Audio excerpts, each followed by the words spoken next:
dar ciertos temas como toda la historia de Python para conocimiento general.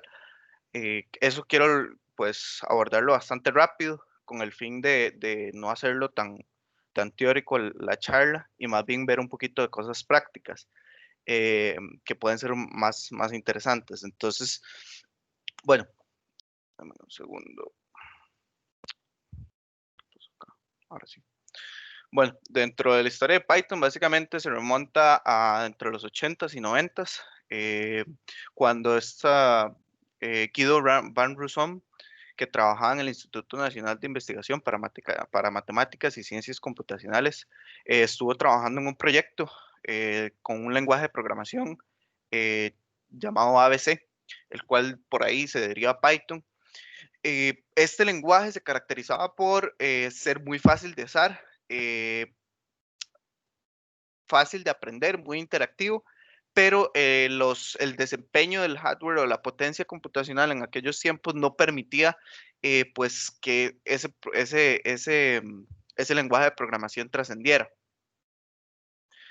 Entonces, vamos a ver, durante el tiempo se lanzaron distintas versiones de Python, ya sea la versión 1.0, la cual incluyó características de programación funcional, como los métodos lambda, reduce, filter y map. Luego tenemos la versión 2.0, la cual incluyó pues la generación de listas y ya las palabras reservadas en inglés, que luego las vamos a ver por más adelante.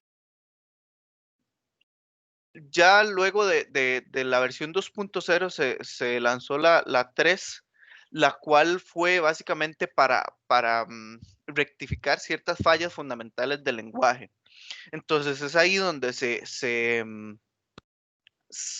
Python se partió como en dos ramas distintas, donde igual se le sigue dando cierto soporte a la versión 2.0 y a la versión 3.0, que es la más utilizada ahorita y es en la que vamos a estar trabajando. Si en algunos ambientes de Linux vas a encontrar que ya por defecto en el sistema operativo Linux viene instalado Python, pero creo que la mayoría de las ocasiones, no estoy seguro si por ahí tal vez haya uno que otro que tal vez tenga la 3.0, pero la mayoría de ellos tienen la 2.0. Entonces hay que ahí pues tener en cuenta eso.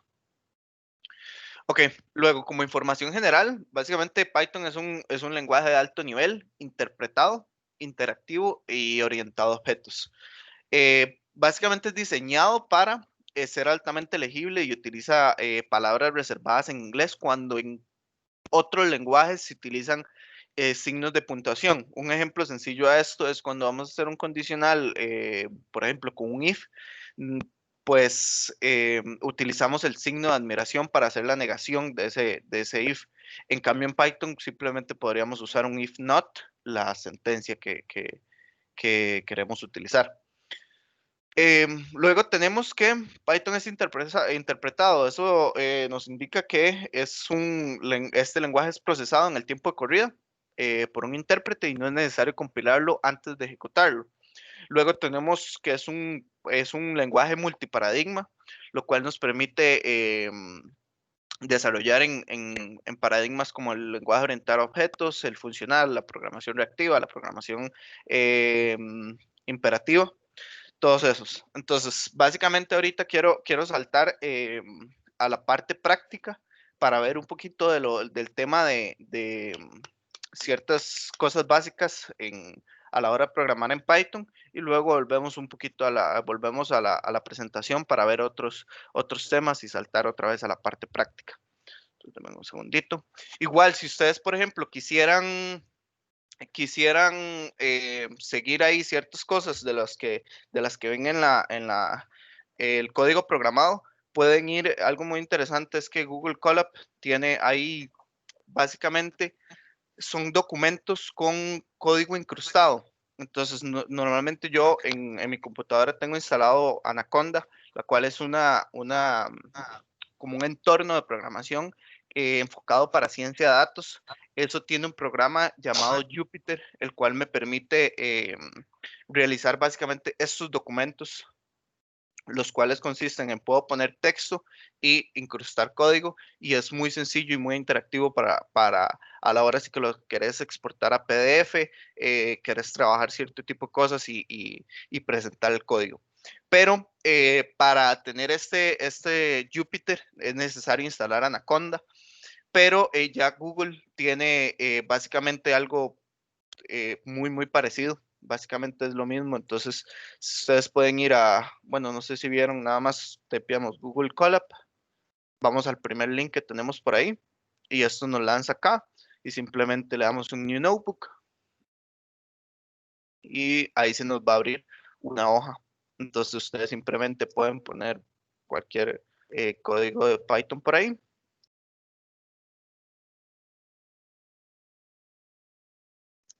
Le dan Shift Enter y él va a ejecutar el código Python y le vas, te va a tirar el output.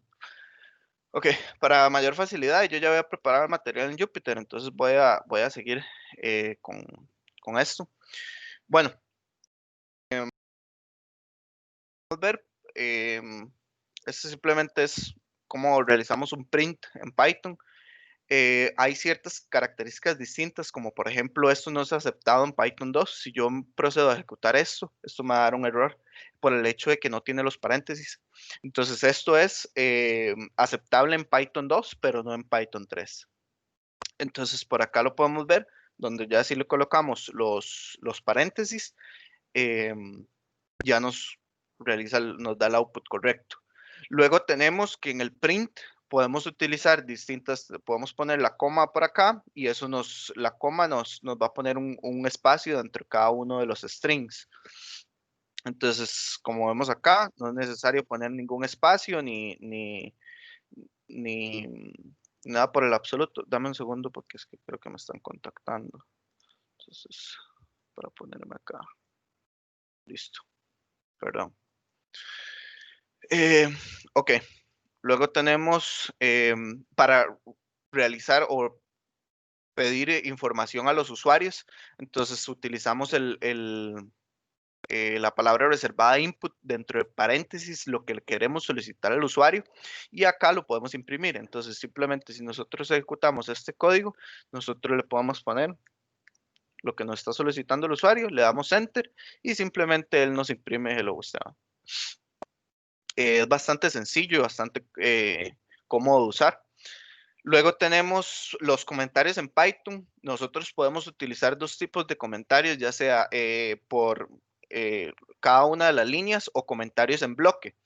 Los comentarios en bloque se utilizarían con tres comillas dobles o tres comillas sencillas. Al final para Python no es tan, perdón, no, solo para comentarios en bloque solo se pueden utilizar comillas dobles, no comillas sencillas. Entonces, si corremos esto, ya nos tira el comentario con los cambios de línea. Pero también cuando utilizamos, por ejemplo, las tres comillas, también lo podemos en algunas ocasiones cuando se programa en Python, requerimos, por ejemplo, tenemos un ODBC connection hacia una base de datos y esa base de datos nosotros queremos enviarle un query, un SQL. Entonces, para eso, para mayor facilidad, nosotros igual, ¿verdad? El código SQL viene en bloque, entonces simplemente lo agarramos y lo colocamos acá.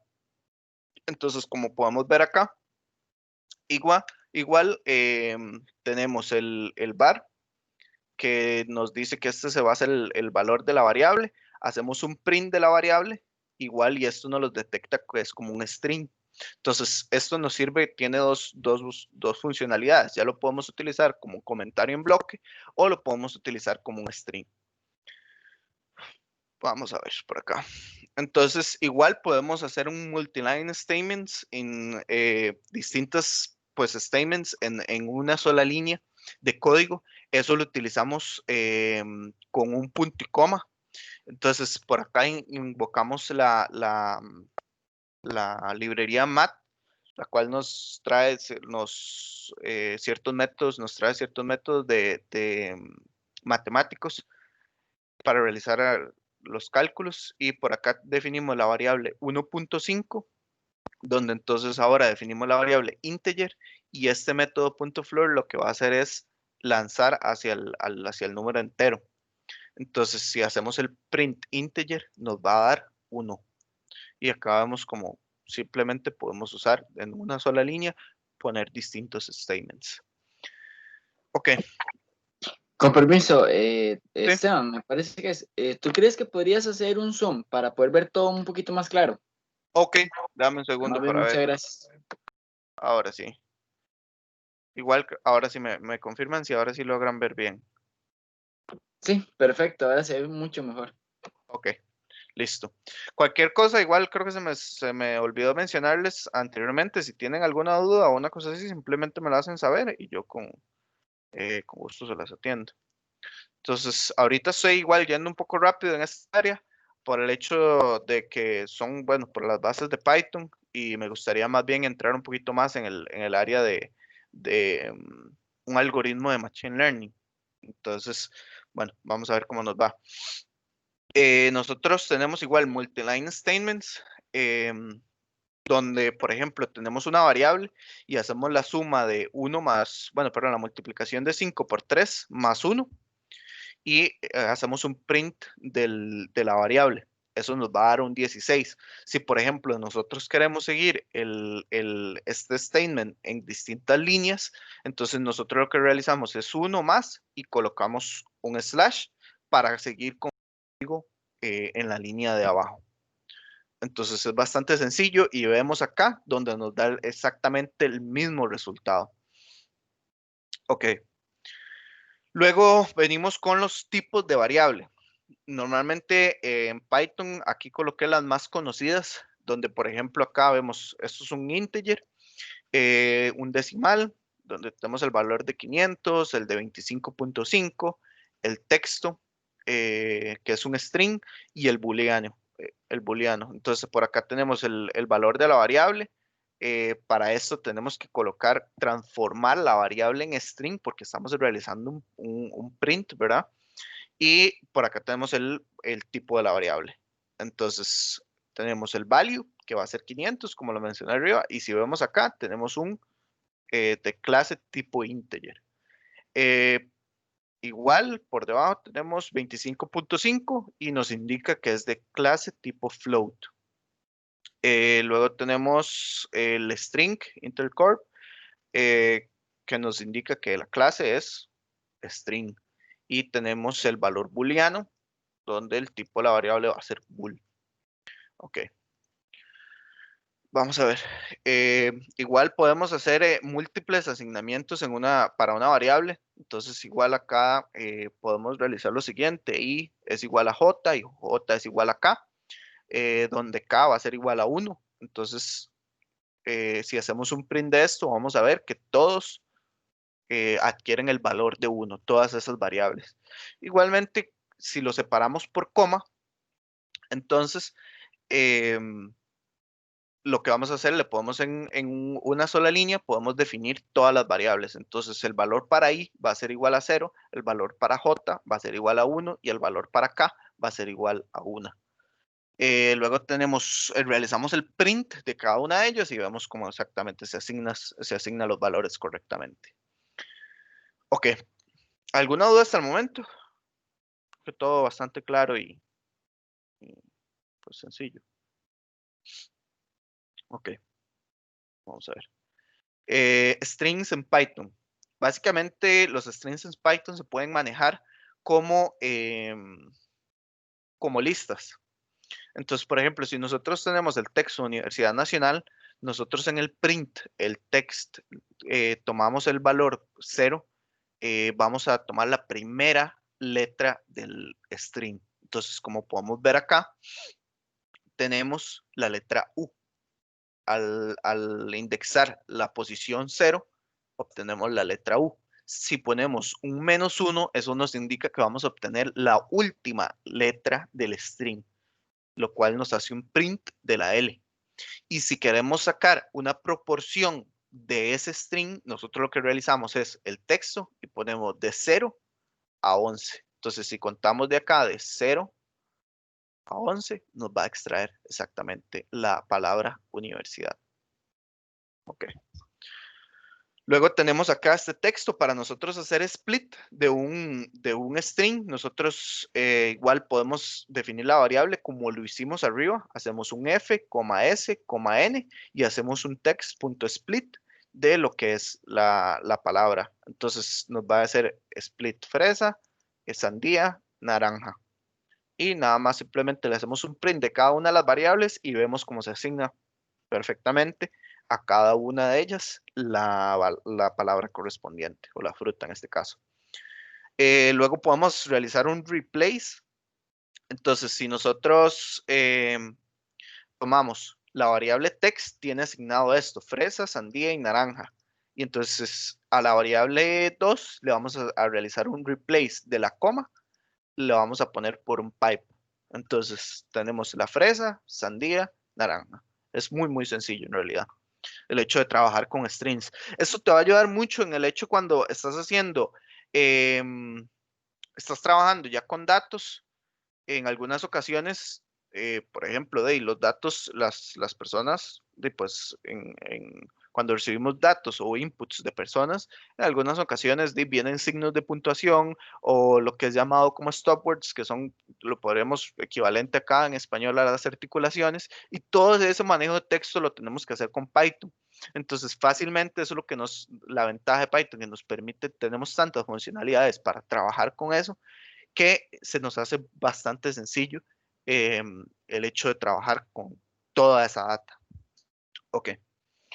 Luego venimos con las listas de Python, donde viene la lista, ¿verdad? Podemos asignar ya sea un string, un 1, un booleano, inclusive podríamos poner acá un booleano que simplemente nos funciona de manera correcta. Y hacemos un print y vemos cómo eh, em, él mantiene igual los tipos de las variables. Si hacemos un for in list,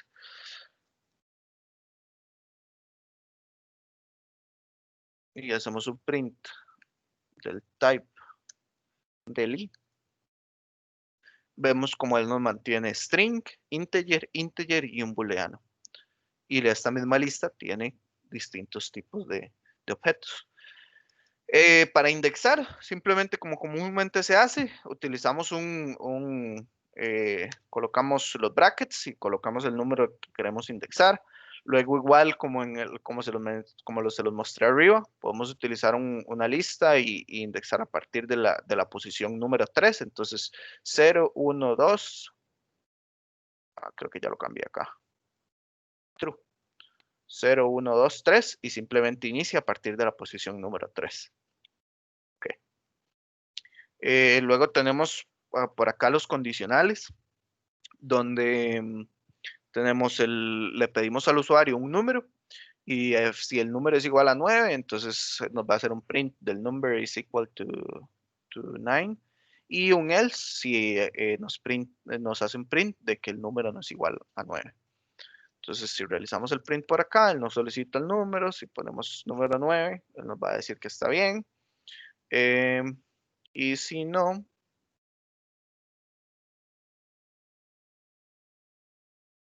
ok, sí, más bien me parece extraño acá.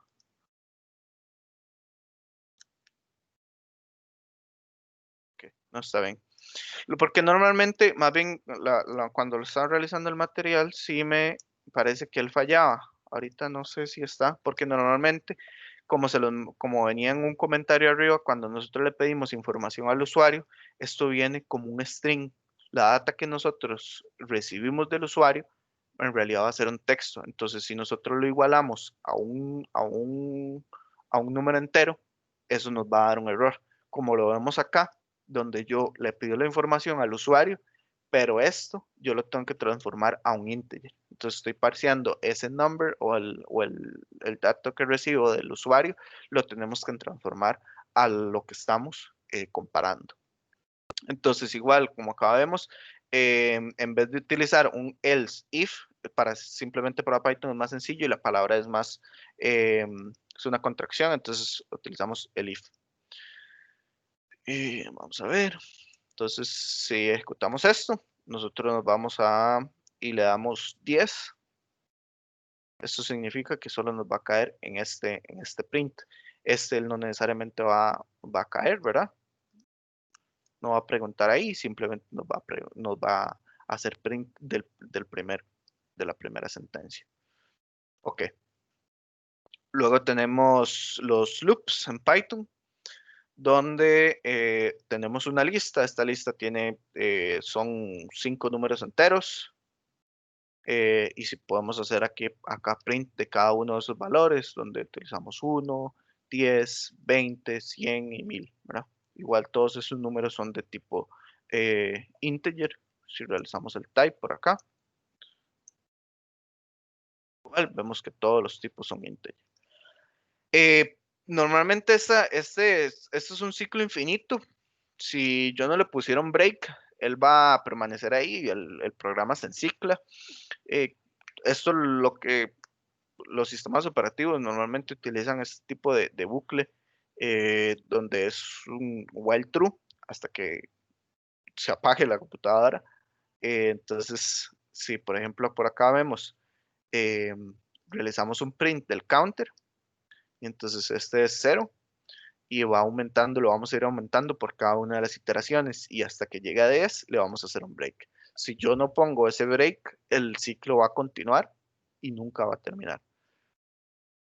Y es bastante sencillo y bastante, pues la sintaxis por eso se dice que es muy interactivo, porque igual no tenés que poner acá while la variable sea igual o while 1 o una cosa así. Es bastante de esas palabras reservadas, creo que son bastante interesantes. Luego tenemos acá cómo insertar a una lista. El método .append nos inserta en la última posición de la lista. Entonces nosotros hacemos acá por un for i in range. Esto es en el rango de 0 a 11. Nosotros vamos a insertar de cada uno de los valores. Igualmente, si mal no recuerdo, creo que nosotros podríamos hacer lo siguiente. Y él lo que nos va a hacer es, creo que no, creo que era, ahora sí. Entonces él nos va a insertar de 2 hasta 10 y nos hace un print de la lista al final. Entonces, igual lo podemos manejar y es muy, muy sencillo. Entonces, igual lo podríamos mover a 5 y lo ponemos por acá y simplemente él nos inserta en la lista los valores correctos. Luego por acá les tenía un ejercicio pues bastante interesante donde simplemente vamos a realizar la potencia del número 2 y solo vamos a hacer print de los resultados que se encuentren entre 20 y 250. Entonces, por acá tenemos, y esto igual aquí nos podemos visualizar cómo se declaran las funciones en Python. Entonces, nosotros tenemos por acá, donde realizamos un pound function y tenemos el número y el exponente. Entonces, le ponemos el while exponente sea mayor a 0. Entonces, hacemos un número y ese número lo vamos a multiplicar por 2. Porque va a ser el exponente, cada uno de eso, y al exponente le vamos a ir rebajando 1, y eso vamos a retornar el número. Luego hacemos la función filter, y el resultado va a ser, llamamos a la función pow function, y le vamos a colocar por defecto el número 2, y le vamos a colocar acá el exponente -1. Eso solo nos va a hacer print de los valores que se encuentran entre 20 y 250. Entonces, si nosotros colocamos 2 a la 1,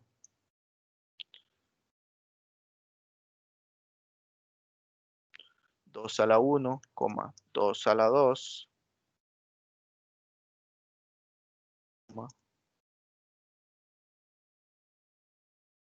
2 a la 3, nosotros estamos realizando eso y solo vamos a hacer print de los números que estén entre 20 que sean mayores o iguales a 20 o menores o iguales a 250.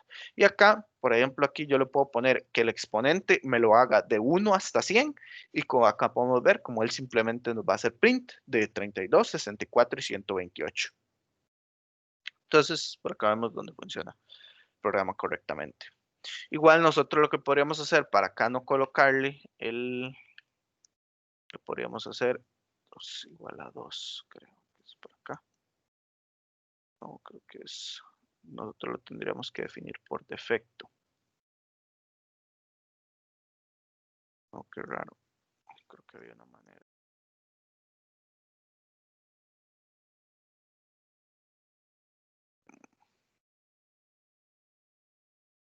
Hay una manera de definir por defecto el parámetro en Python donde no necesariamente tengas que poner el parámetro acá y simplemente ya viene seteado. Hay alguna, no me acuerdo bien la sintaxis de cómo es colocarlo explícitamente, pero sí existe la manera de hacerlo. Vamos a ver qué existe acá. Ok. Bueno, vamos a volver a la presentación. Entonces, esto básicamente fue como la introducción un poquito a Python para refrescar ciertos eh, métodos o funcionalidades de Python. Y ahorita sí me gustaría tal vez entrar un poco a lo que es ya pues Big Data y un algoritmo de Machine Learning. Entonces, cuando nosotros buscamos, bueno, perdón, ¿alguna duda con respecto a lo de Python? No hay ninguna duda con respecto De al mi lenguaje. parte no, más bien todo me quedó muy claro y conocí nuevas formas de manejar un código en Python. Ok, O sea, yo perfecto. le iba a hacer una pregunta. Yo he visto Sí. algunos códigos en que usan mucho una palabra reservada que es como self o algo así, pero no me queda Ajá. claro para qué es. O sea, no lo he entendido. em, Vamos a ver. Cuando la palabra, ahorita, sinceramente, sí tengo bastante tiempo de no programar en lenguajes como C o C++, pero cuando em, estás programando en lenguaje orientado a objetos y creas una clase, eso es para hacer referencia a los métodos o los atributos de la clase. Entonces, si dame un chance y te enseño por acá. Sería como el this, entonces, más o menos, de self. Exactamente, el this, esa era la palabra reservada que se utiliza en C++. Entonces, igual, te voy a enseñar un código, tal vez creo que tengo por acá. Vamos a ver.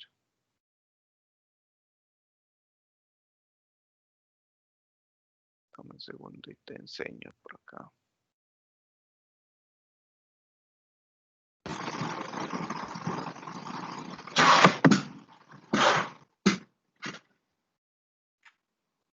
Listo.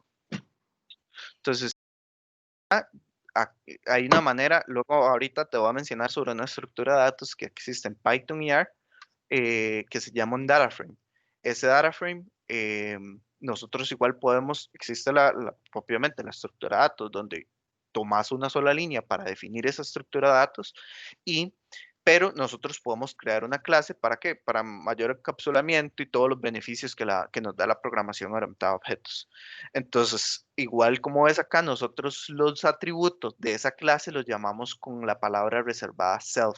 Self y le colocamos el nombre del atributo. Y así es con todos los atributos. Y que si queremos ir a un método y llamar específicamente a ese atributo, entonces nosotros hacemos un self.df. Y así es como eh, se utiliza esa palabra reservada. Entonces, no sé si te quedó Ok, ok, claro. sí, sí, sí. Sí, muchas gracias. Listo. Bueno, vamos a ver por acá, ya con el tema de Big Data. Bueno, cuando nosotros buscamos una definición de Big Data, en realidad no hay una específica que nos describa qué es eso, sino hay distintas, múltiples definiciones de Big Data. Entonces, yo capturé dos de ellas y que fueron las que me parecieron mucho más interesantes y más acertadas. Una de ellas es un volumen masivo de datos, ya sea estructurado o no estructurado, eh, los cuales son muy difíciles de procesar por bases de datos y software tradicional. Luego tenemos la segunda, donde tenemos las tres Vs. Entonces, son activos de información por su alto volumen, velocidad y variedad, que demandan soluciones innovadoras para luego procesar toda esa data y que a partir de ahí las empresas puedan tomar decisiones a partir de ese análisis. Entonces, eso nos da un poquito de contexto en lo que es Big Data. Luego, como te mencionaba ahora, les voy a hablar un poco de qué es un data frame. Un data frame básicamente es una estructura de datos y si lo queremos asociar a algo a lo que estamos bastante familiarizados es a una hoja de Excel. Es una analogía pues bastante acertada, considero yo, ya que puedes hacer, el data frame te permite hacer un montón de cantidades, un montón de cosas con la data y para manejar grandes volúmenes de, de datos. El problema es que a la hora de indexar un data frame, eso en algunas ocasiones cuando buscas un dato muy específico dentro de toda la estructura de datos, eso sí te puede tomar pues bastante tiempo el hecho de indexar. em, Ir cada row cada fila por fila buscando un dato en específico. Entonces es uno de los problemas que yo he encontrado a la hora de estar utilizando la estructura de datos data frame. Lo he logrado pues solucionar utilizando programación en hilos, entonces hacer partir el data frame y si entonces realizarlo por separado con el objetivo de pues obtener un mayor rendimiento y que el tiempo para el usuario sea mucho menor. Entonces, esta estructura de datos es un objeto especial propiamente de los lenguajes Python y R. No sé si han escuchado de R por ahí, es un lenguaje que usualmente se utiliza para más cosas como estadísticas y todo eso. Y luego, si queremos también, pues, asimilarlo a algún data frame, pues tiene cierto parecido a una matriz. Pero la gran diferencia es que una matriz solo nos permite insertar valores numéricos, integer. En cambio, un data frame nos permite ya sea cualquier tipo de dato, como lo es una lista. Entonces, si querés insertar una tupla es como una estructura de datos que se define al principio de la ejecución del lenguaje Python y que no se puede cambiar luego de ejecutado. Luego tenemos un diccionario. Podemos meter ahí en el data frame un diccionario, ya sea una lista, ya sea un objeto de una lista, string, booleano, integer, lo que ustedes gusten, y él se los va a aceptar. Em, Luego, ya este es un algoritmo propiamente de Machine Learning. Si nos vamos tal vez como al concepto de Machine Learning y empezar a ahondar por ahí, creo que sí nos tardaría mucho tiempo, ya que es un tema muy, muy amplio y dentro de ellos ya vienen otro encadenamiento de otros términos como ya los deep learning o artificial intelligence.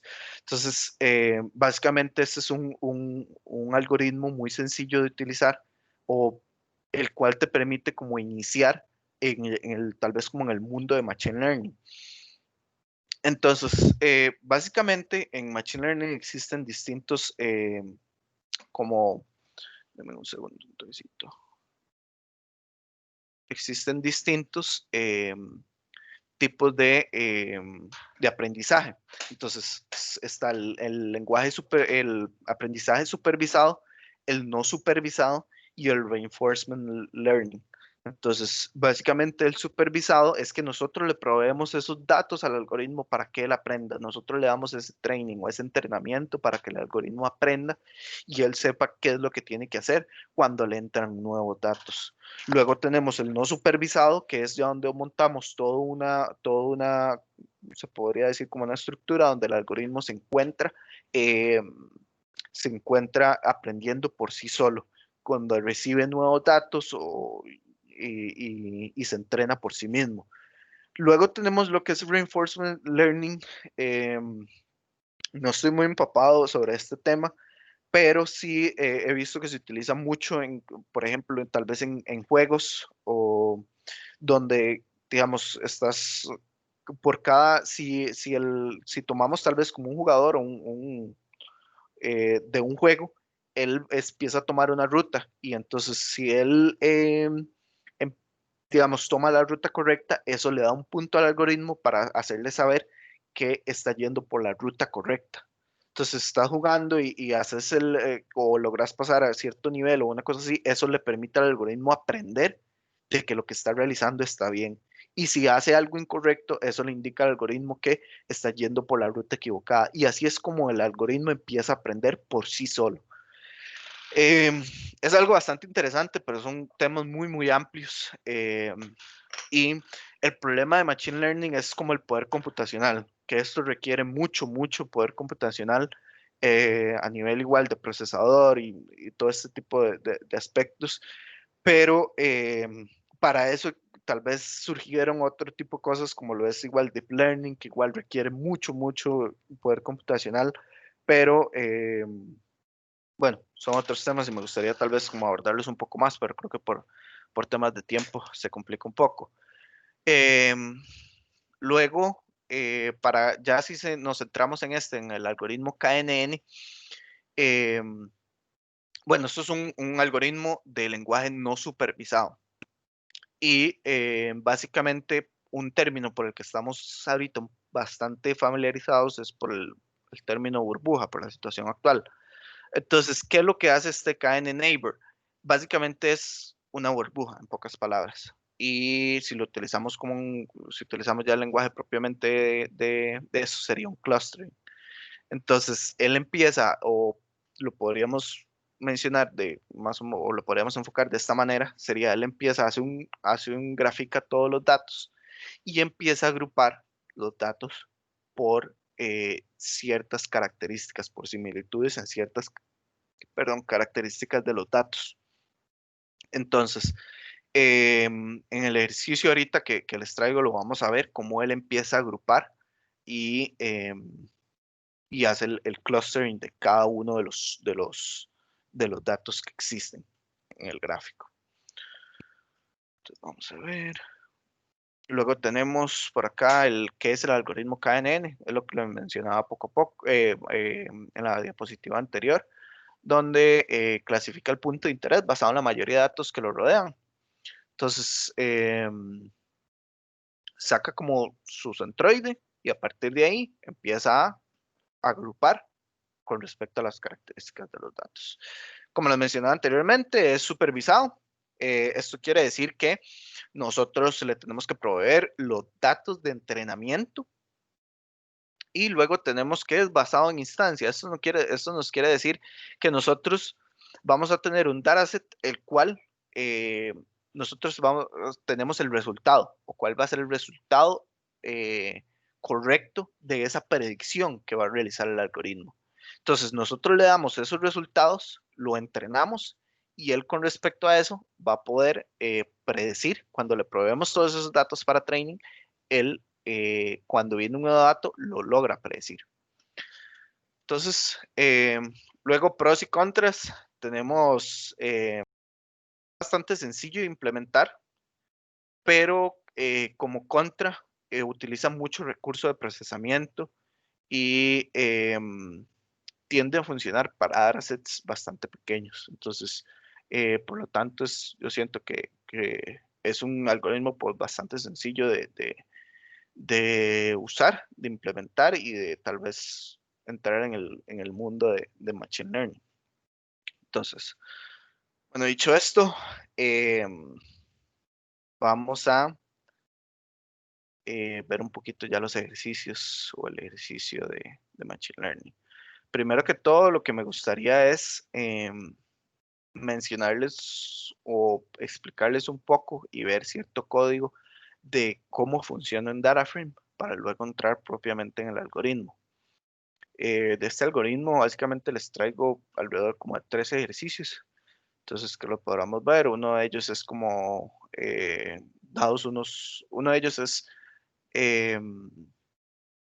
un ejercicio llamado Iris, el cual para distintas flores existe una medida para el sepal y el petal, creo que es, ahorita, sí, petal y sepal, donde entonces cada una de estas flores tienen una medida en su petal y sepal, y con respecto a esa medida se logra identificar si eso es un iris setosa, un iris versicolor o un iris virgínica.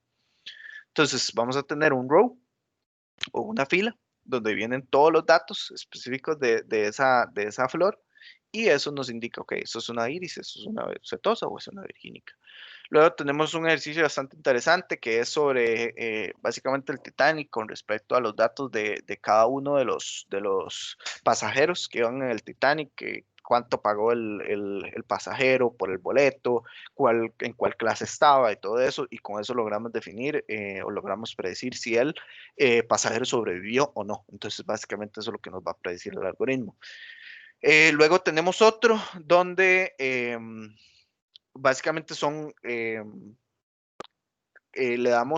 probamos al algoritmo un dataset de píxeles, y él a partir de eso logra plotear la imagen de la persona y logra predecir quién es esa persona y nos da el nombre.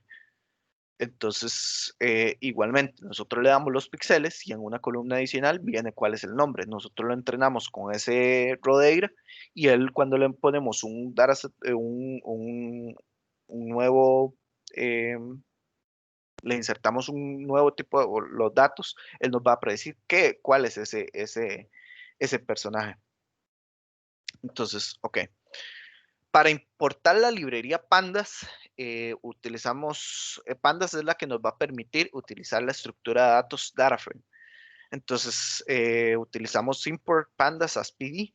Este PD es como un sobrenombre que le ponemos a la librería para no tener que llamar la palabra completa pandas. Entonces, por acá podemos ver dónde utilizamos pd.dataframe. Y así simplemente es como podemos crear un dataframe.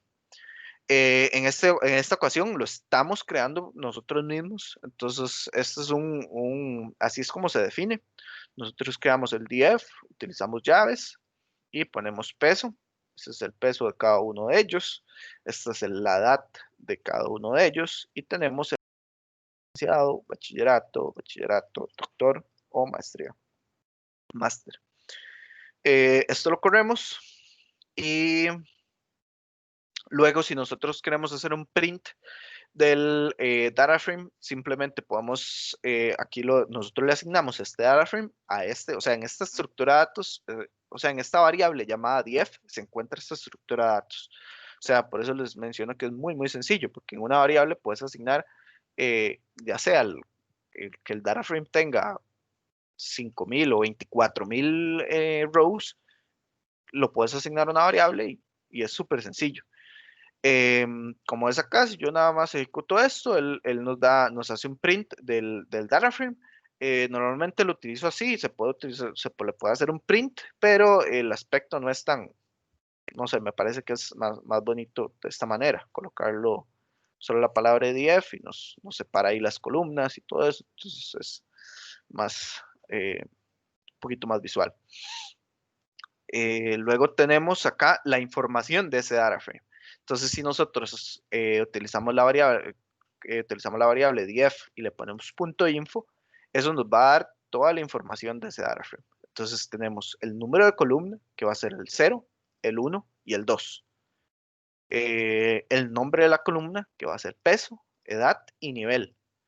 La cantidad como el count, y luego tenemos el tipo de esa variable. Entonces, para nosotros tenemos que es integer para peso y edad, y el nivel es un object. A eso normalmente a los string se lo denominan object en la estructura de datos dataframe. Ok. Luego tenemos por acá, entonces, el size del dataframe. Esto lo que nos va a dar es la cantidad de datos que tiene el dataframe. Si nosotros contamos por acá, son 3, 6, 9, 12.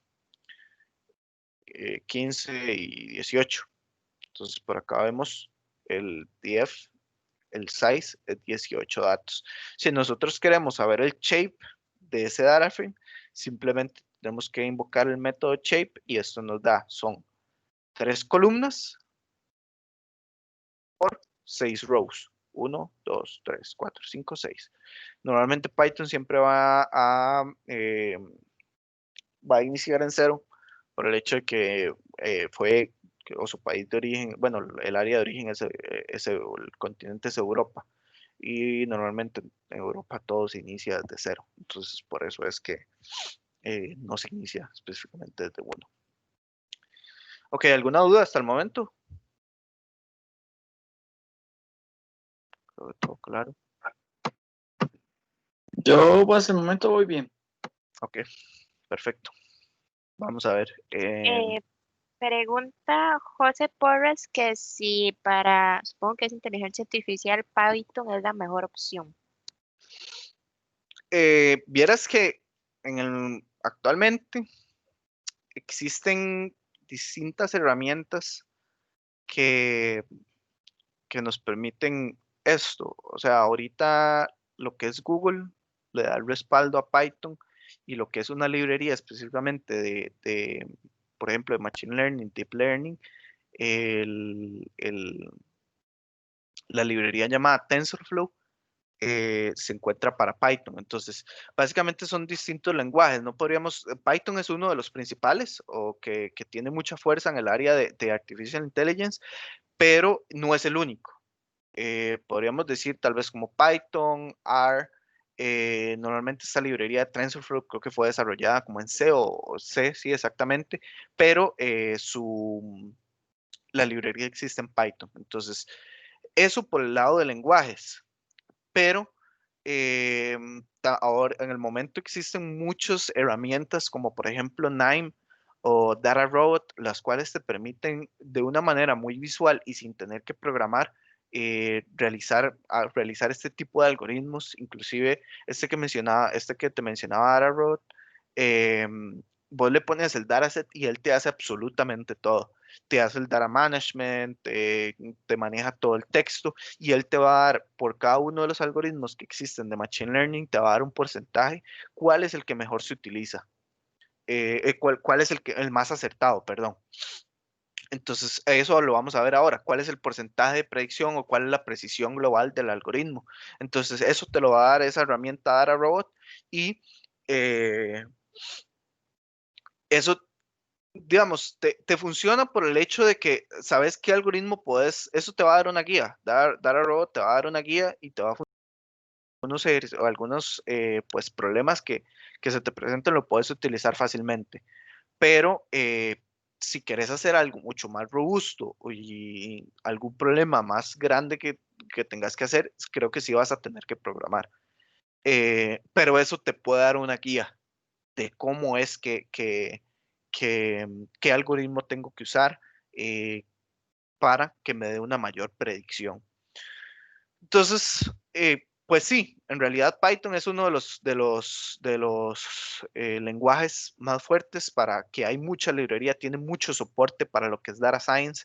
Entonces creo que vale mucho la pena aprender este lenguaje y si te gusta lo que es data science, machine learning, artificial intelligence, eh, casi seguro que vas a tener que pasar por este lenguaje. Ya que R es normalmente personas como economistas o estadística lo utilizan más y la sintaxis es un poco distinta porque tal vez es un poco más sencilla para personas que no están tan familiarizadas a la programación. En cambio, Python, si venís de un lenguaje como C o Java, pues tiene ciertas similitudes, lo que te permite es que es más sencillo de programar. Entonces creo que anda por ahí y no sé si hay alguna otra duda.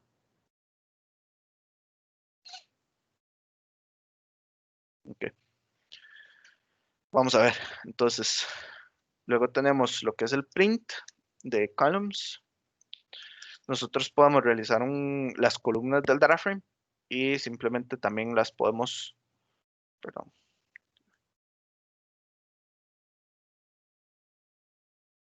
se me hizo? Aquí está, perdón. Tenemos esto se crea como una lista. Entonces, esta es la lista de las columnas del data frame. Entonces, tenemos peso, edad y nivel. Y cada uno de los objetos que existe ahí es de tipo object, o de los valores, perdón. Luego lo podemos simplemente hacer un for y listar cada una de las columnas. Eso es bastante, porque, digamos, en esta ocasión nosotros estamos creando el data frame. Sabemos qué columnas nos vienen. Sabemos cuáles son las columnas que existen, cuáles son las columnas que tiene definidas el data frame. Pero si, por ejemplo, te pasan un dataset o ojalá de una base de datos, no necesariamente vas a saber cuáles son las columnas que vienen en esa base de datos o cuáles las que tiene. Y por eso es bastante importante este método. Iterar filas. Entonces tenemos el método iterRows, el cual nos permite iterar por filas y nos da el número perdón, el nombre de la columna y el index number. Entonces por acá tenemos el row número 0, que tenemos que su peso es 76, 25 y el licenciado. Si nosotros vamos para acá, 76, 25 y licenciado. Y así consecutivamente o así seguidamente. Entonces tenemos igual row número 1, tenemos el peso, 67, edad 23 y así sucesivamente con todos. Nos da el tipo y así vamos. Luego podemos iterar inclusive por columnas, donde que nos dé la columna entera. Entonces podemos hacer for key y value, más value. Esta es una manera donde al data frame se le puede asignar al key, sería básicamente el, el index, y el value sería el valor de cada uno de la fila. Entonces tenemos igual 77, 55, 57, 87 y 48. Si nos vamos al data frame, exactamente los datos son correctos. Entonces, igual. Bastante sencillo de iterar, por lo menos, en este tipo de estructura de datos. Esto es por ítems. Y luego ya vamos a entrar un poquito más en ya en el algoritmo del iris, que es el que les mencionaba acá. Básicamente, déjenme mostrarles el dataset.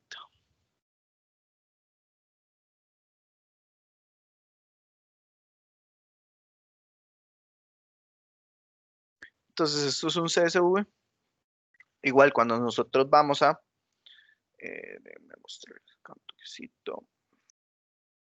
Cuando nosotros vamos a hacer el load del, del iris, normalmente nosotros lo que hacemos por acá es ponerle el delimiter y el decimal.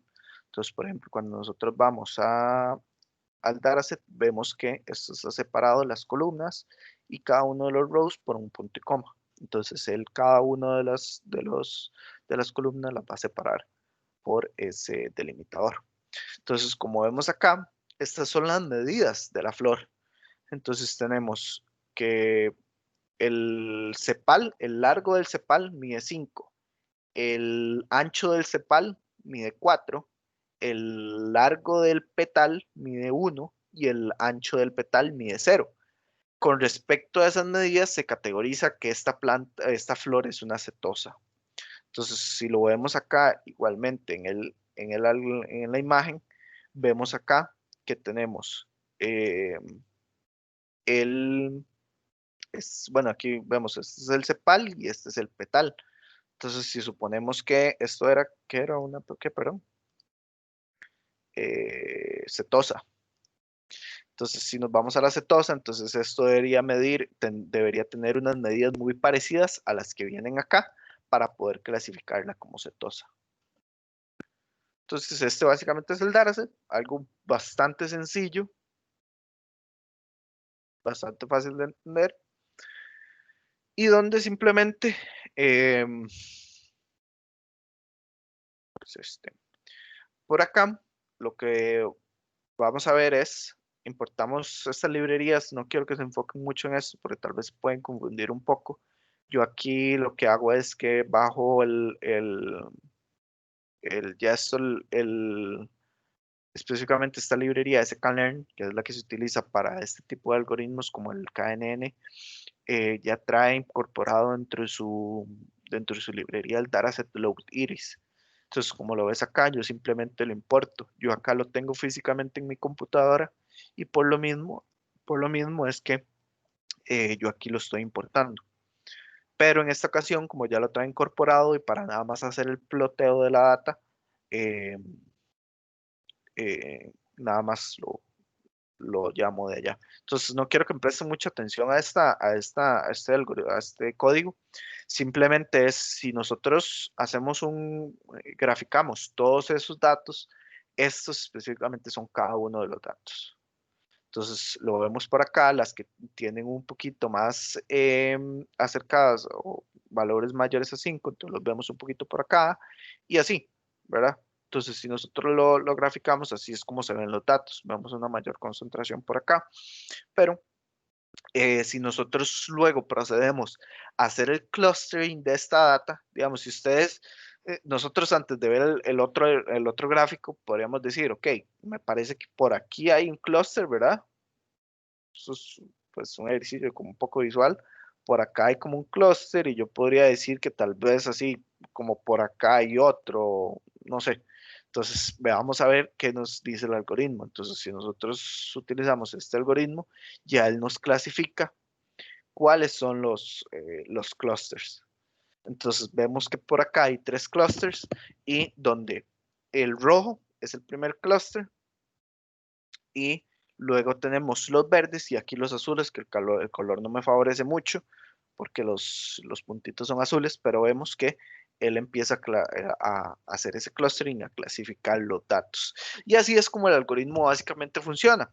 Él agarra tal vez como su centroide de por acá y empieza a decir, ok, no, estos datos se agrupan más por acá, estos azules lo vamos a partir por acá y hacemos los 3 clusters distintos.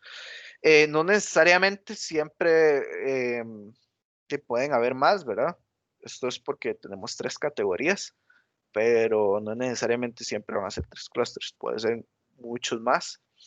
Y dentro de este algoritmo también se pueden utilizar distintos Machine Learning tasks, como por ejemplo lo que es, la clasificación, que es algo bastante parecido a esto. Luego tenemos la regresión, lo que es, por ejemplo, si podremos poner un ejemplo bastante sencillo. Si tenemos una pulpería y esa pulpería tiene unas ventas diarias, ¿verdad? No sé, de 20.000, 25.000 normalmente. Entonces nosotros alimentamos el algoritmo con esa data y nosotros tal vez podríamos tener un aproximado de cuánto se gana en esa pulpería en los días futuros.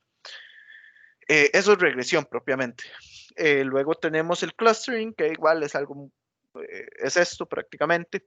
Y tenemos lo que es anomaly detection, que eso es más bien ver cuáles son los datos que están como más outliers, que salen de lo normal.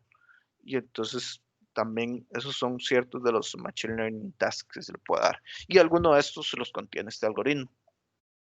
Entonces, bueno, vamos a ver por acá. Ya aquí, para manera más sencilla, podemos olvidar todo ese código, nada más ver los gráficos para nada más mostrarles un poco más cómo es que funciona el algoritmo. Y ya aquí lo podemos ver mucho más sencillo, donde es prácticamente 5 líneas de código, donde yo nada más me coloco. Esto básicamente es como un CD en la consola, donde yo nada más me coloco en el path correcto donde está el dataset y lo llamo por acá. Este R, prácticamente Windows utiliza el backslash cuando normalmente se debería usar bueno, esa es la nomenclatura de Windows, pero se debería usar el slash. Python no entiende por sí solo que es un backslash o que eso es una carpeta. Entonces, nada más le ponemos el R de read y eso nos logra capturar esto, porque si yo corro esto acá, un syntax error. corro, vemos acá donde ya él nos hace print del data frame. Bueno, ¿alguna duda con lo anterior? ¿Todo bien por el momento? Ok, vamos a ver. Básicamente aquí vemos cómo se hace split de cada uno de los datos, donde vemos el largo del sepal, ancho del sepal, el largo del petal y ancho del petal. Entonces aquí lo ves, donde cada uno de los datos existe y se clasifica con su tipo. Luego, si nosotros vemos acá que tenemos 150 rows por 5 columnas. Luego tenemos la información de este data frame, el cual es, tenemos, como lo vimos arriba, donde tenemos la cantidad de rows, que sería 150, y tenemos su tipo, que es integer, integer y object, que sería la clasificación o el tipo. Inclusive este método es bastante útil porque nos da como el memory usage del data frame. Entonces es bastante interesante. Luego tenemos el describe. En algunas ocasiones son problemas un poco más estadísticos, entonces podríamos sacar datos más interesantes como cuál es el count, ese es el total de rows, cuál es la media, eh, el STD. Muy sinceramente no recuerdo en estadística cuál es este valor. Luego tenemos el mínimo, cuál es el mínimo de los valores en cada una de estas columnas. Luego tenemos el percentil 25, percentil 50, percentil 75 y el máximo. Para cada uno de los valores numéricos. Obviamente eso no lo podemos calcular para los valores string o como lo define el data frame object. Entonces es información bastante importante y si nosotros queremos ver cuáles son los datos que tiene la columna tipo, sería, invocamos el método unique. Este método nos saca los valores únicos para una específica columna. Entonces nosotros si queremos indexar una columna en específico, nosotros nada más ponemos def y es como una lista prácticamente. Y le ponemos la columna llamada tipo. Como lo vemos acá, se llama tipo, simplemente le ponemos eso, le damos unique y aquí nos da cuáles son los valores únicos para ese tipo de dataset. Entonces tenemos que esos valores son de tipo object. Eso es bastante importante, como les decía, en esta ecuación nosotros podemos ver el dataset, podemos saber cuáles son los datos que vienen, pero si en alguna ocasión nosotros estamos importando datos de una base de datos o un dataset súper grande, que se complica miles de datos, es un poco complicado hacer ese análisis como visual de la data. Entonces, eso te permite conocer o explorar, hacer esa exploración de la data.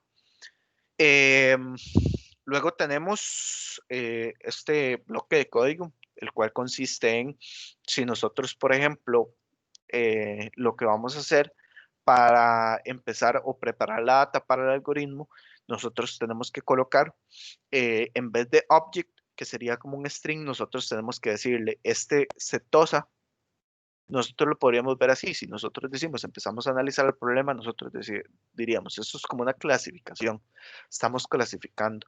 Entonces hay un tipo en el data frame que se llama categoría, igual lo podríamos decir como categorizando las flores. Entonces nosotros lo que hacemos es que lo convertimos en category, tipo category. Así es como tomamos el df tipo, tomamos la columna tipo y le decimos a la columna tipo, cámbiele su tipo a category. Entonces, si yo hago esto, simplemente no va a pasar nada. Luego esto, si queremos verlo por acá. Ah, bueno, no, acá está, perdón, sí. Entonces, tenemos igual, ahora le decimos, eso ya lo convertimos a tipo category, luego tomamos el df tipo, va a ser igual a df tipo, y le vamos a llamar a este método cat.codes. Entonces, ¿qué estamos haciendo con esto? Lo que le estamos asignando, la computadora por sí sola o la máquina no va a entender que es setosa, que es versicolor, que es virgínica. ella no entiende qué es eso. Entonces, nosotros lo que le tenemos que dar es números enteros, números, lo que prácticamente es lo que entiende la computadora. Entonces, esto, el cat.coach lo que le asigna es un número único a cada una de los valores que existen ahí. Entonces, en este caso, a la cetosa se le asigna el número 0, a la versicolor se le asigna el número 1 y a la virgínica se le asigna el número 2. Entonces, como lo vemos acá, entonces ya vemos que los valores únicos para ahora la columna tipo van a ser 0, 1 y 2. Y su tipo va a ser integer. Pero si nosotros le damos esto al algoritmo, él va a entender como eh, los datos que vienen en la columna tipo como integer. Y no los va a entender como una clasificación, como una categorización de la data. Entonces, igual, nosotros si lo vemos visualmente, la data está bien. Y ahora esto es entendible para la computadora, le va a funcionar, pero para propósitos de predecir, no nos va a servir porque la columna tipo lo que tienen son integer. Entonces, lo que tenemos que volver a hacer es prácticamente volver a poner su tipo a category. Entonces, si nosotros volvemos a poner el info, vemos que aquí viene como un integer. Entonces, ahora lo que hacemos es a la columna tipo otra vez, le ponemos, le cambiamos el tipo a category. Y ahora sí, simplemente le damos el punto de f.info y nos dice que es de tipo category. Entonces, ahora sí, tenemos la data lista para que el algoritmo la entienda. Porque entonces nosotros le estamos diciendo esos números 0, 1 y 2 no son integers, son categorías. Y entiéndalos como categorías. Entonces, ok, y aquí aquí empezamos como el algoritmo, prácticamente, donde nosotros vamos a hacer un split de el data frame, donde nosotros le asignamos a una variable y la columna tipo, que esta va a ser, ¿cuál es la columna tipo? Los valores a categorizar o a predecir, prácticamente. Luego le vamos a hacer un drop a ese data frame de la columna tipo, porque nosotros queremos tener simplemente las medidas de esa flor, del sepal, el petal. Y acá lo imprimimos y vemos dónde podemos ver donde tenemos ya los datos, donde el X principal, aquí es el head, esto nos va a imprimir simplemente 5 datos o 5 rows del data frame. Esto es nada más para más o menos como observar la data del data frame. Entonces por acá lo imprimimos y vemos que ya en el X, en la variable X solo tenemos las medidas y en la variable Y solo tenemos la categorización. Luego por acá tenemos ya donde importamos la librería que nos colabora implementando el algoritmo KNNeighbors. Entonces por acá tenemos KN, este método simplemente es para definir cuál es la parte. Nosotros cuando vamos a entrenar un algoritmo de Machine Learning, nosotros tenemos que definir cuáles son los datos que le vamos a proveer como entrenamiento y cuáles son los datos que le vamos a dar para testear y para saber si esa predicción está bien. Entonces ya prácticamente es el algoritmo, ¿verdad? Y nosotros acá, como les decía, llamamos al método y colocamos estas variables. Entonces nosotros le vamos a decir, vamos a tener la variable X para entrenamiento, la variable X para test, la variable Y para entrenamiento y la variable Y para testeo. Entonces, ¿qué es lo que vamos a hacer nosotros acá?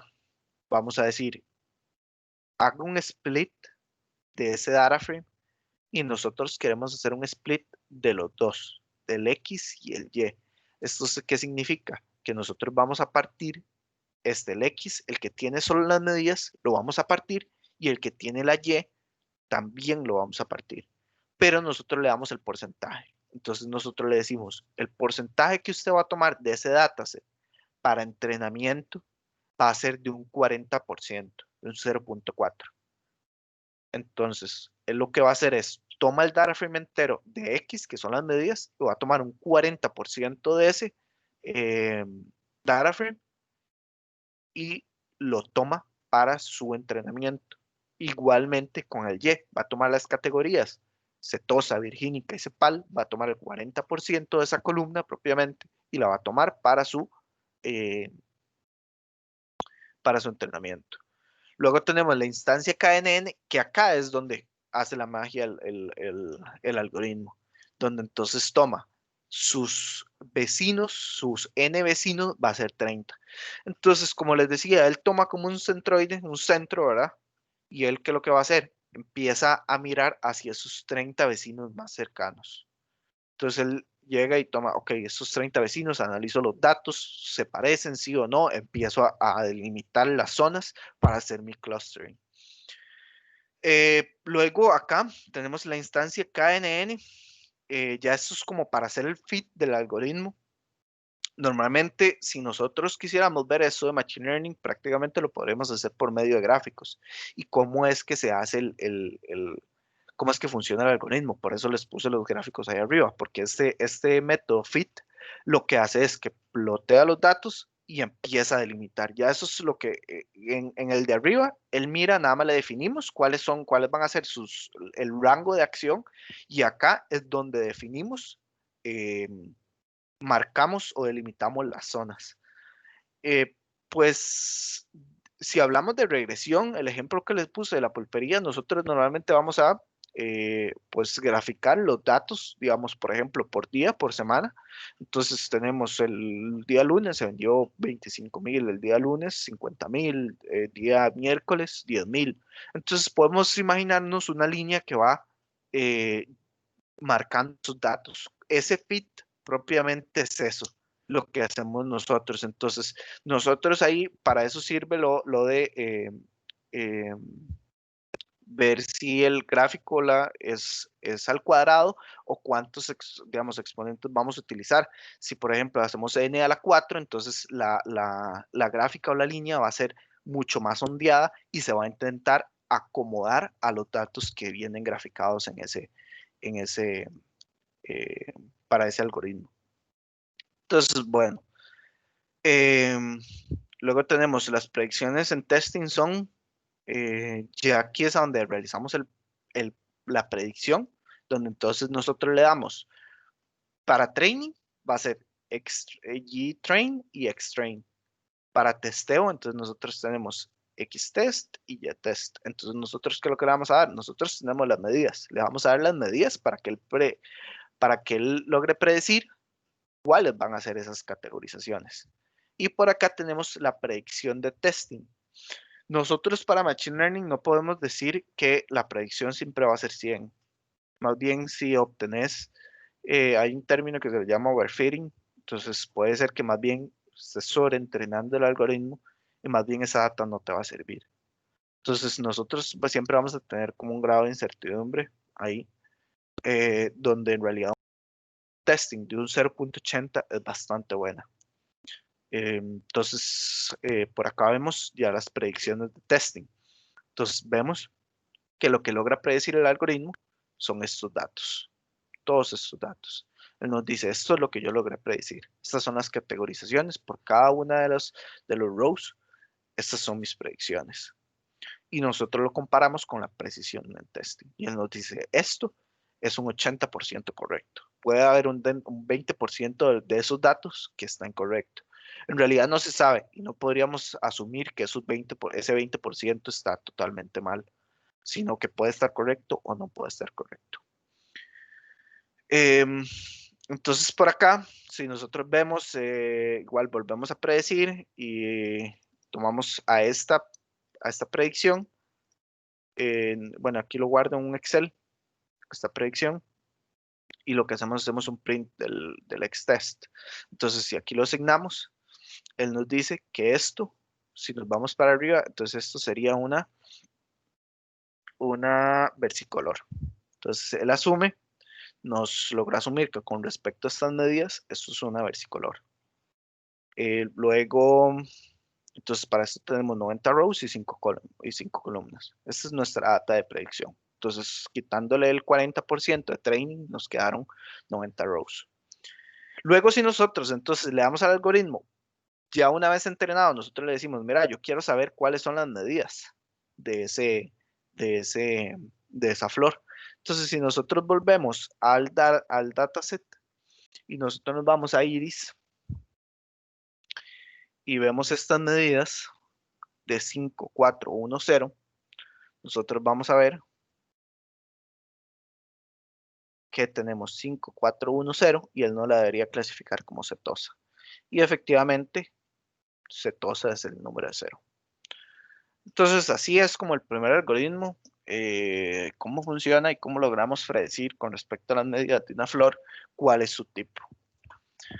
No sé si este es básicamente el primer ejercicio que les tenía, no sé si hasta el momento alguna duda.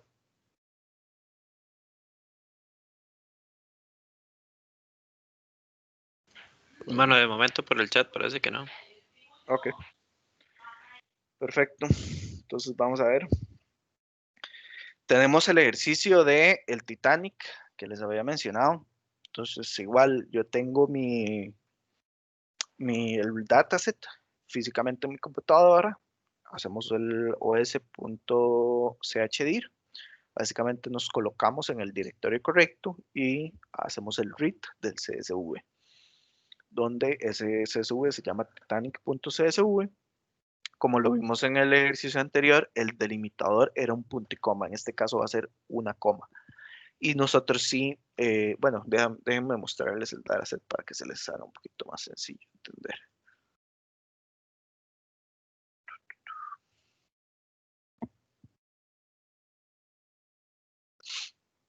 Este es el dataset. Entonces, este es como el ID del pasajero, de cada uno es único. Luego tenemos si sobrevivió o no. Este parece que no sobrevivió. La clase, 3, 1, 3, a qué clase fue la que compró en el boleto. El nombre del pasajero, su sexo, su edad, no recuerdo estos datos en realidad.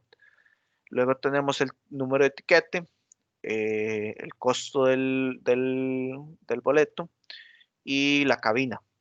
Y también, eso también es un tipo de clasificación que se le da a qué área como embarcó. Los que le quedo diciendo son estos, no recuerdo exactamente cuáles son los valores. Y esto también queda como muy a criterio, porque digamos, nosotros podríamos ver este tipo de datos y analizar cuáles son los datos que nos sirven a nosotros para predecir o cuáles podríamos decir que son datos como basura, donde son columnas que en realidad no nos van a ayudar para realizar la predicción y hay otras columnas que sí. Entonces, si tenemos por acá el Passenger ID, Survived, este es el dataset donde lo imprimimos acá, tenemos 1309 rows por 12 columnas. Luego, esta es una manera de recodificar. Entonces, ¿qué es lo que vamos a hacer nosotros acá? Por aquí hay una manera, pues, está bien. Sí, ok. Digamos, este recodificar, lo que nos hace, ¿recuerdan el método anterior que utilizamos cat.codes? También podríamos utilizar un recodificar como este método, que lo que hace es asignarle un valor único cuando el, el valor de la columna es category. Y eso es como algo que lo vamos a transformar a integer y luego lo volvemos a pasar a category. Entonces, por acá es donde le vamos a quitar al data frame cuáles son esos valores que yo considero que no me van a ayudar para la predicción. Y esto puede ser prácticamente un juego. Yo podría agarrar y decirle, quitarle esto, dejar la DAT para el usuario y ver cuánto me da la precisión global. Si la precisión global me da un 80% sin la DAT y un 85% con la DAT, eso significa que la DAT me está colaborando para realizar una predicción más certera. Entonces, si yo luego imprimo el dataset, vemos que estas son las columnas que me quedaron. El survived, el P-class, el sexo, el zip-SP, el parch, el fair y el embarked. En realidad, si ustedes me dicen y tiene sentido, ¿qué información me brinda a mí un nombre de una persona? En realidad, para eso la persona tendría un identificador único, que inclusive el identificador único no me funciona porque es un valor único que yo no logro hallar como una clasificación o una similitud entre todos esos datos porque ya todos esos IDs son únicos. Entonces, en realidad no me brinda, no me aporta absolutamente nada. Ya hacemos el datos.info, donde vemos que hay un float, que es el precio. El precio, por ejemplo, sí me puede servir, porque nosotros decimos, y es algo común, si compras un boleto de avión y compras primera clase, puede ser que te brinden más asistencia a la hora de que haya un accidente. En cambio, si compraste un boleto de $7, no sé qué tanta asistencia te vayan a dar.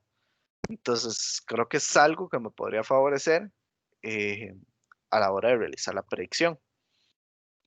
Entonces, vemos acá todos los datos, integer, object, float, object también por ahí. Con esto lo que realizamos es, nosotros no queremos datos nulos en el dataset, porque al final tenemos un dato nulo, eso no nos va a ayudar absolutamente nada, que vamos a predecir a partir de un número o a una casilla totalmente vacía. Entonces lo que hacemos es eliminar todo el row que tenga una columna nula. Y eso es un juego bastante que se tiene que hacer porque hay datos, normalmente cuando estamos ya trabajando con datos reales, puede ser que haya muchos datos nulos. Lo que se podría hacer para ese tipo de cosas es tomar el valor anterior del data frame y llenar ese valor. Cuando son muchos los datos nulos, empezamos a rellenar con otro tipo de datos para ver qué tipo de predicción obtenemos. Pero en este caso son muy pocos. Si tenemos aquí 1309, volvemos acá 1306. Al final eran 3 rows que perdemos. Em, Como vemos por acá, ya utilizamos el recodificar y le vamos a dar un valor a cada uno de los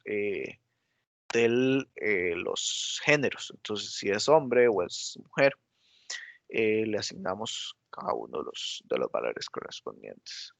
Igual hacemos un recodificar para si sobrevivió o no sobrevivió. Fácilmente yo podría utilizar aquí el cat.codes que utilizamos arriba. Igual para embarked. Em, Luego le definimos que el embarked va a ser de tipo integer y los datos de sexo, p-class y embarked van a ser de tipo category. Entonces por acá lo vemos. 1300 rows, ya definimos el data frame, a cómo lo tenemos que tener para poder iniciar con el algoritmo. Eso es como el data passage que le tenemos que dar a estos datos. Luego por acá tenemos ya, le damos el info otra vez. Y hacemos el split otra vez, donde los datos de predicción van a ser sobrevivió o no sobrevivió. Entonces, por lo tanto, tomamos la columna survived. Luego eliminamos la columna eliminamos la columna survived de el data frame para asignárselo a la variable X. Luego definimos qué va a ser para training, qué va a ser para test, para las dos variables, para la X y la y realizamos el train test split. Para esta ocasión vamos a tomar un train size de un 75%, esto es sumamente alto. Y su KN, su número de vecinos al que va a haber, va a ser 31. Entonces, si nosotros vamos por acá y vemos cuál es el predecimos para X-Test, estas van a ser las predicciones que él logra deducir. No sobrevivió, no sobrevivió, sobrevivió, y así es como lo logramos visualizar. Print testing, este va a ser el score, donde si vemos por acá es un 0.76. No es tan malo en realidad. Vamos a ver, porque si por ejemplo yo llego y le bajo esto a un 0.30, podemos visualizar qué es lo que sucede.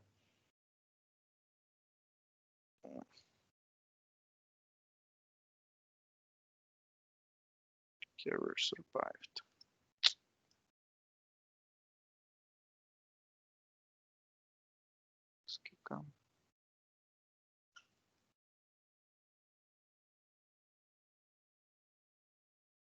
Ahora sí.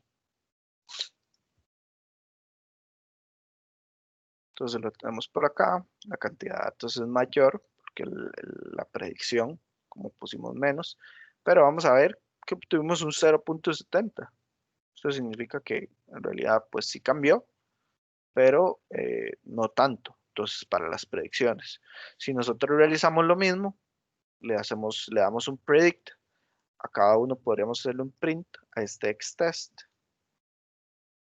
Print xtest. Vemos estos tipos de datos. Entonces, si nosotros, por ejemplo, agarramos uno de estos datos, esto debería funcionar así, y le damos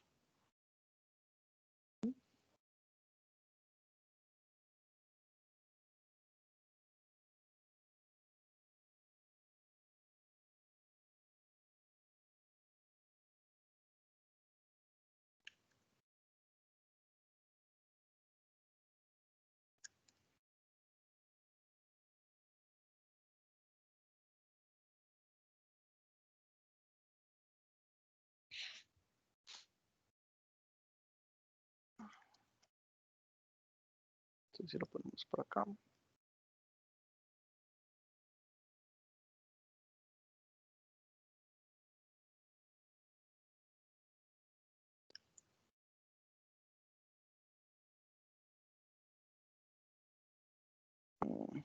Es que tengo que ponerle el data frame entero para que él me prediga eso es lo que presentía. Entonces hay que ponerle como el xtest, porque nos pide un data frame de 2D y le pusimos un data frame solo de 1D. Entonces hay que ponerle específicamente la parte del data frame, porque si imprimimos el xtest, ves que nos da específicamente esto. Si nosotros creamos un data frame con estos mismos valores y, y le ponemos unos valores de ejemplo, él nos va a predecir si sobrevivió o no sobrevivió. Entonces, si nos queda un chancecito al final, podríamos ver esto para crear el data frame como lo creamos acá al puro principio y ponerle las columnas y darle el valor de ejemplo para ver si logró sobrevivir o no. Me gustaría más bien ver este ejemplo, ya que es bastante interesante por el hecho de predecir las caras. Entonces, si nos da un chance, pues podríamos verlo al puro final. Luego tenemos esto de las librerías. Importamos las librerías específicas de NumPy, Random, Matplotlib, que esto es básicamente para graficar, y igual el algoritmo de KNN y el Train Test Split. Se me olvidó preguntar, ¿alguna consulta hasta el momento con el ejercicio anterior del Titanic?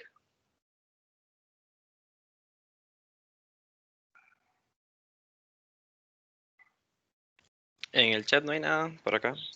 Ok, perfecto. Vamos a ver.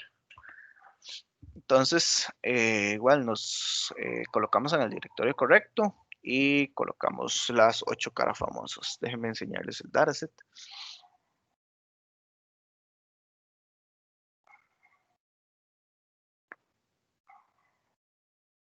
¿Qué se me hizo por acá?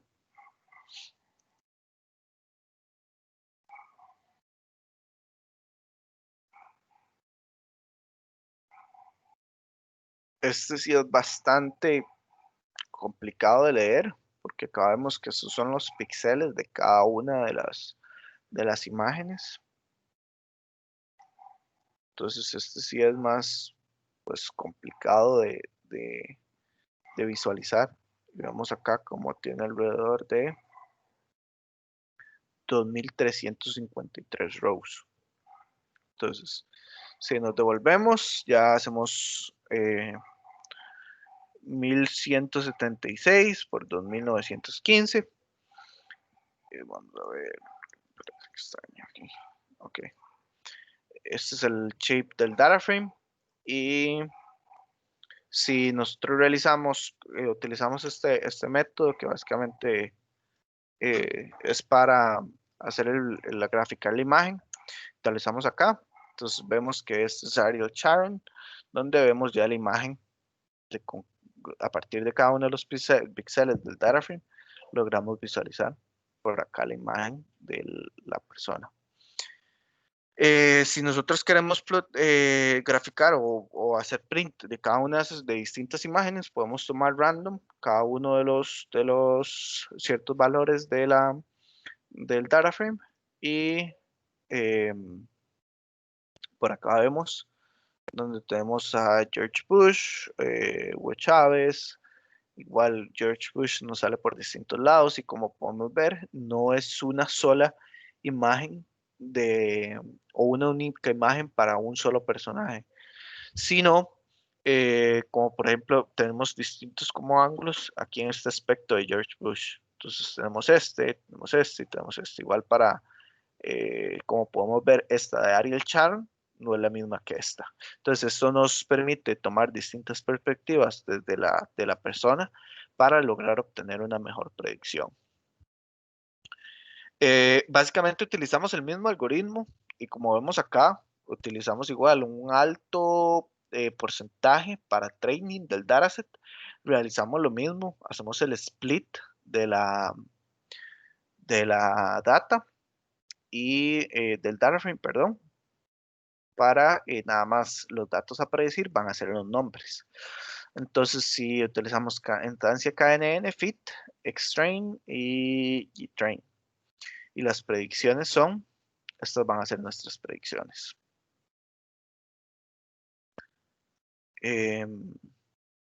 Y la predicción de testing, como vamos a ver acá, es sumamente baja. 0.47. Eso nos indica que tal vez este algoritmo no sea el mejor para predecir este tipo de cosas. O habría que hacerle distintos cambios. A la data no podemos hacerle mucho cambio ya que son píxeles, entonces no podemos hacer como ese data management de ese lado, pero podríamos intentar tal vez poniendo un porcentaje menor. Podríamos intentarlo acá, poner un 0.5. No creo que esto favorezca mucho, pero bueno, vamos a ver.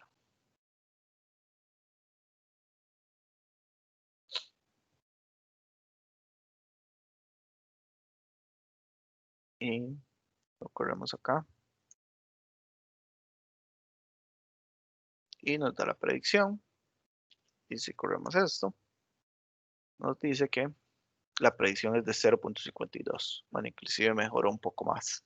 Entonces eso es bastante interesante y así es como tenemos que ir jugando con los valores. Si por ejemplo bajamos un poco más, no sé, ¿qué puede suceder por acá? Ejecutamos. Y volvemos a ejecutar el algoritmo. Y volvemos a realizar la predicción de testing, donde nos indica que más bien cayó un poco.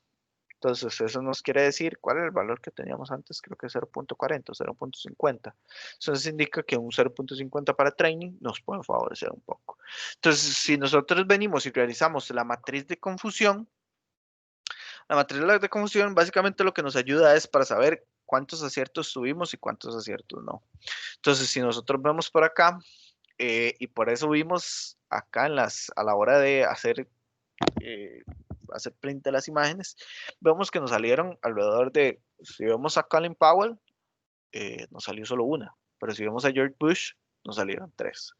También puede ser algún problema en la data, que no nos está ayudando, no nos está dando distintas perspectivas de las personas para lograr predecir. Pero como vemos acá, esto nos puede indicar, nosotros hacer este print de la data, nos puede indicar que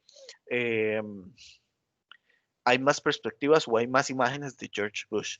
Por lo tanto, eso puede colaborar en una mayor predicción o mayor porcentaje de predicción.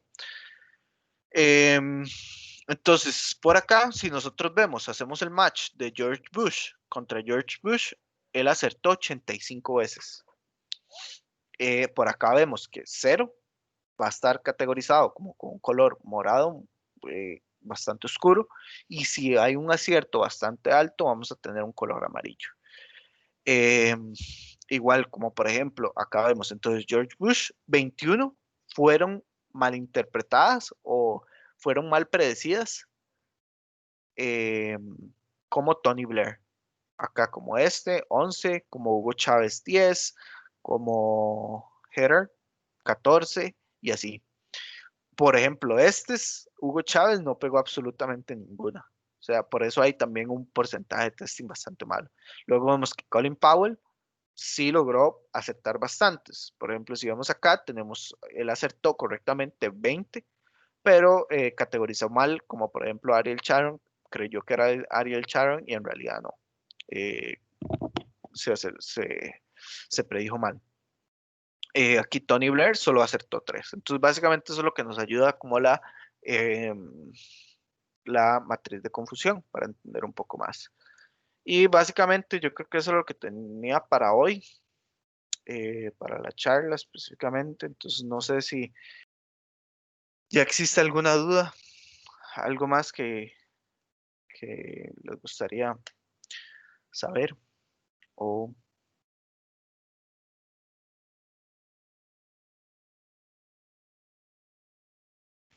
Chicos, sin miedo, si alguno tiene alguna consulta, adelante.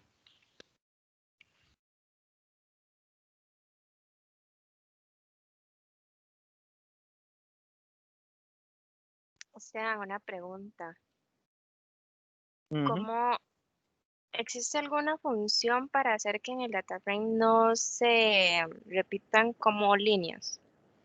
Digamos, por ejemplo, yo voy a sacar de un log distintas líneas, pero esas líneas son repetidas en muchas ocasiones. Entonces puede ser que yo tenga ahí 500 líneas, pero de esas 500 líneas la mitad o más de la mitad son repetidas. ¿Hay alguna función que haga de que eso no pase? Digamos, que solamente de esas solamente salgan una.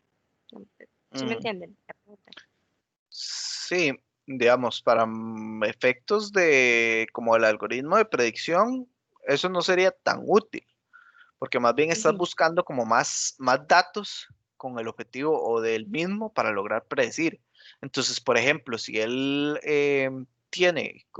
tomando como ejemplo el de Iris, si él tiene muchos datos de Setosa y, por ejemplo, el CEPAL siempre mide 5 y tengo 200 de 500, 200 rows de un total de 500 del dataset, más bien eso me va a favorecer.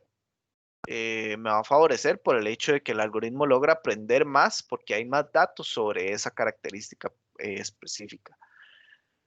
Para, digamos, si quieres realizar alguna automatización o una cosa así, sí, ahorita digamos que te recuerde cuál es el método para saber cuáles son los rows duplicados. eh, Básicamente no recuerdo. Pero sí, por supuesto, hay alguna manera, no sé si hasta cierto punto el método unique te puede servir, ir por cada una de las columnas y simplemente, como por ejemplo lo hicimos en el ejercicio acá, te voy a mostrar. Ahorita lo que se me ocurre es ir por el método unique, que está por acá, que se me hizo acá. Entonces, iterás por columna, como lo hicimos acá, en el data frame, al puro principio. Entonces, iteras por cada una de las columnas y indexas y sacas el único de cada una de esas columnas. Entonces, lo que vas a hacer es, por cada una de las columnas, vas a sacar el valor único de cada una de ellas. Y así lo haces con todos. Y esto va a ser un array. Y simplemente este array, digamos, Python o el data frame, la estructura de datos, te permite hacer, por ejemplo, esto. Un segundo. df tipo igual a 0,1,2. Y ahora, esto es una lista. El 0,1,2 es una lista. Y el df tipo ya no va a ser los valores de setosa y todo eso, no. Más bien ahora se va a intercambiar y la columna tipo lo que va a tener es 0,12. Entonces, la manera que se me ocurre es eso, iterar por columna, ponerle cada una de las columnas acá y decirle, sacar el unique y el unique va a ser igual a intercambiar la columna. Y básicamente sería así. Ok, muchas gracias.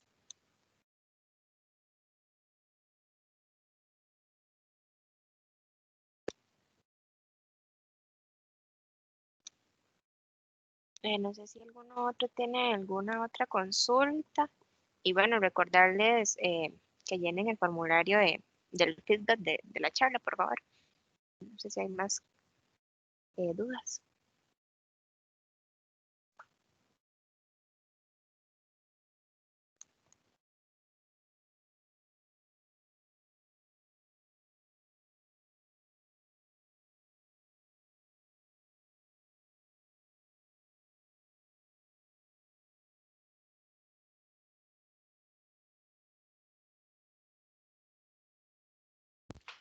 Y por lo visto parece que no hay ninguna duda. Bueno, en este caso agradecerle a Esteban por la participación y por toda la ayuda con respecto a lo que ha sido la charla del día de hoy. Es información muy valiosa para que todos, y para que cada quien agarre para su saco, como dicen. De verdad, muchísimas gracias. Bueno, recordarle a todos los muchachos también, rellenar los dos formularios, ¿verdad? El de asistencia para el que no lo ha llenado y se acaba de pasar por ahí lo que sería el formulario de retroalimentación de la charla. Y no, de verdad agradecerle a Sean por la ayuda y todo el ratito que sacó para colaborarnos por acá. Y no, cualquier cosita, igual me imagino que ahí quedará la grabación y todo. Entonces, para que si alguien quiere pegarle una repasada, por ahí le puede dar una vuelta. Si no hay ninguna otra duda, entonces creo que quedaríamos por acá.